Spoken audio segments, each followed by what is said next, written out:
What other qualities, criteria would you have in this person you want as a vendor? Sir? Commitment. Okay. Sir, could you kindly put the word commitment, please? Folks,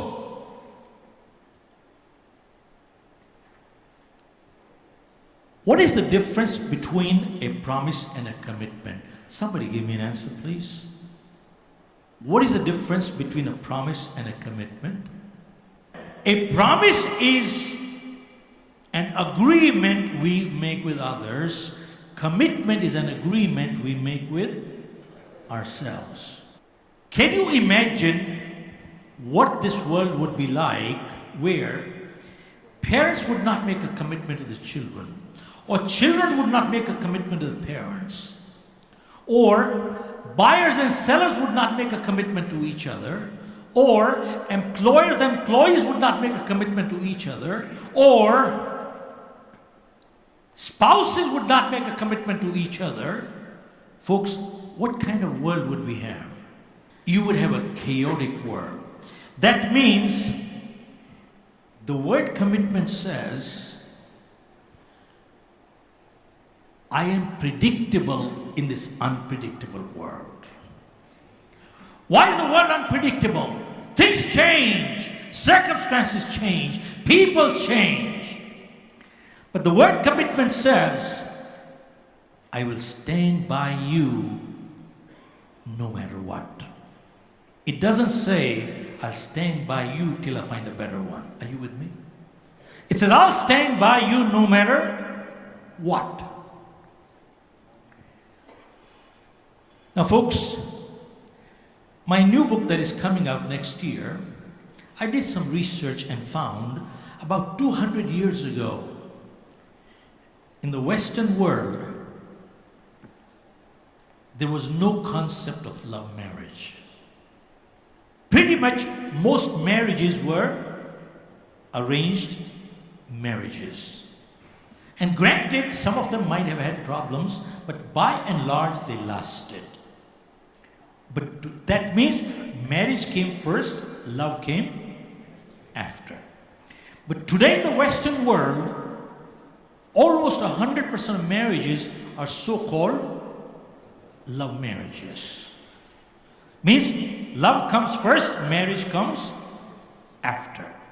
And in the Western world, there is 60 to 70% divorce rate. So what they have done is, they have come up with a compromise way. And what is a compromise way? Say it loudly. Okay.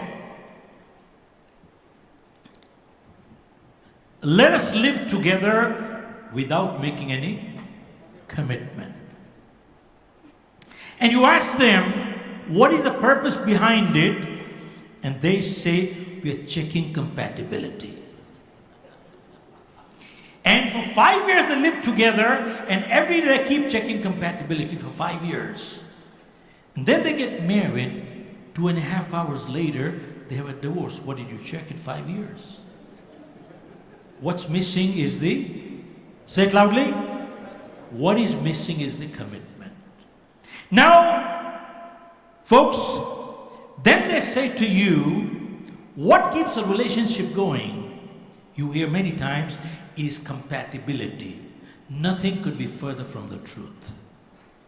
Folks, it is not compatibility that keeps a relationship going. It is our ability to live with incompatibilities in life. Folks, let me qualify my statement. Have you ever seen a compatible couple in this world? Show me one. Folks, other than values, nothing is compatible. Values must be compatible. Other than values, you've got to be flexible on everything. Values is something, no flexibility. Now, commitment comes out of loyalty. Sir, can you please put the word loyalty there? Who do we owe loyalties to? Do we owe loyalties to individuals? Or do we owe loyalties to organizations? How many say we owe loyalties to individuals? Please raise your hand. A few hands went up. How many say we owe loyalties to organizations? Please raise your hand. Okay. And I notice there's some people who get their hand up here. When I look at them, they start doing this. Interesting. Now, folks, keep in mind, we owe loyalties neither to individuals nor to organizations. We owe loyalties to values. I repeat, we owe loyalties to values. Go check out anywhere in the world where values don't match. You cannot work in the same organization. Either you change your values or you change your organization. Yes, no. And where values don't match, you cannot live in the same family. Either you change your values or you change your family. Now, folks, when we talk of values, how many agree that values keep changing from person to person, situation to situation? Values are subjective. And they keep changing from person to person, situation to situation. How many agree with this one? Please raise your hand. How many agree with that? Raise your hand all the way up. Okay. How many disagree with this? Please raise your hand. Okay. Folks, I have to say, those who say values are subjective, they have no values. How can they change? How can they change? And when we talk of values, whose values are we talking about? Who are we to judge? And what says my values are right? Folks, when we talk of values, we don't talk of values mine and yours. We talk of universal values and eternal values. Universal means they cut across country, they cut across culture, they cut across religion. That's called universal. And eternal means they were here before we came. They will be here after we are gone. Are you with me? Are you with me, folks? They were here before we came, and they will be here after we are gone. Now, folks, big question is, how do we establish universal values? How do we know these are universal and eternal values? Folks, whatever business profession that you are in, do you have quality standards and benchmarks, sir? Yes, no? Yes, no? Okay. If you didn't have them, sir, could you ever achieve them, sir? No. So unless we have universal benchmarks on values and ethics, how can we achieve them? Now, let me share with you, how do we establish universal benchmarks on values and ethics? You would like to know, yes, no? You would like to know, yes, no? Can I have a big yes? Okay. Folks, hear this.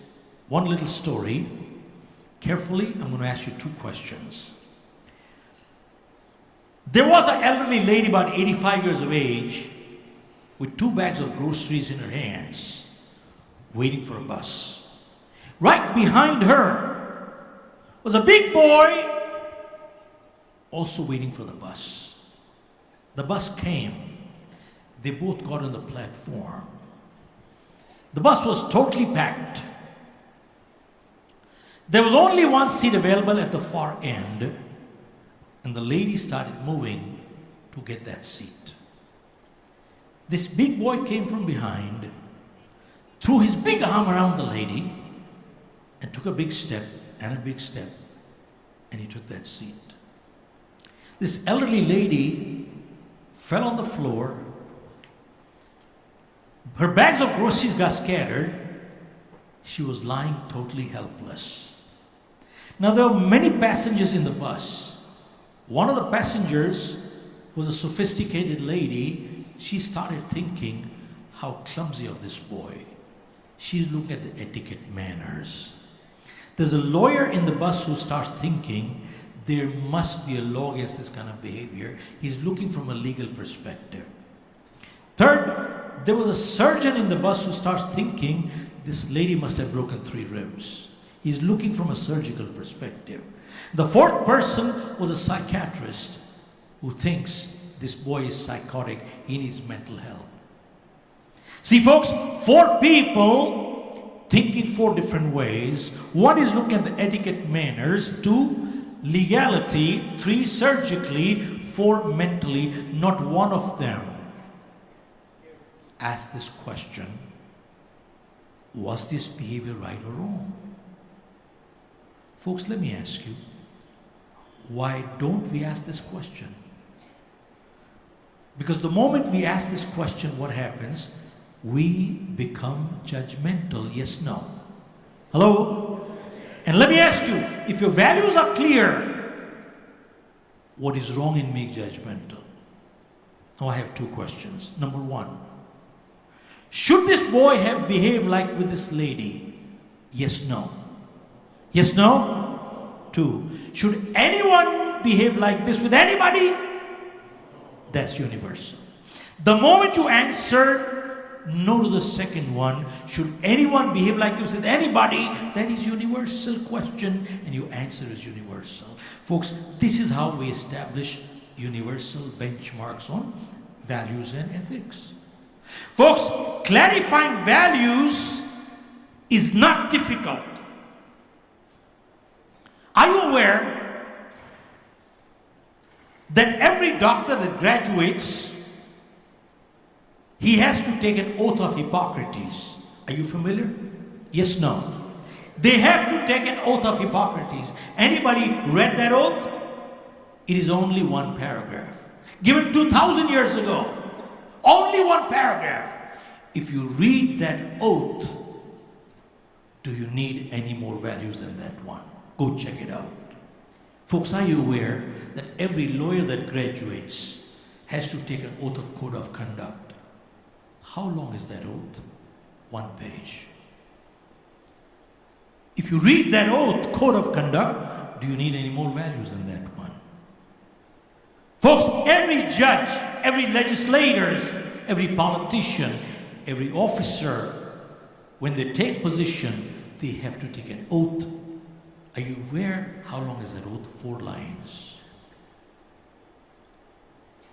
Folks, clarifying values is not difficult.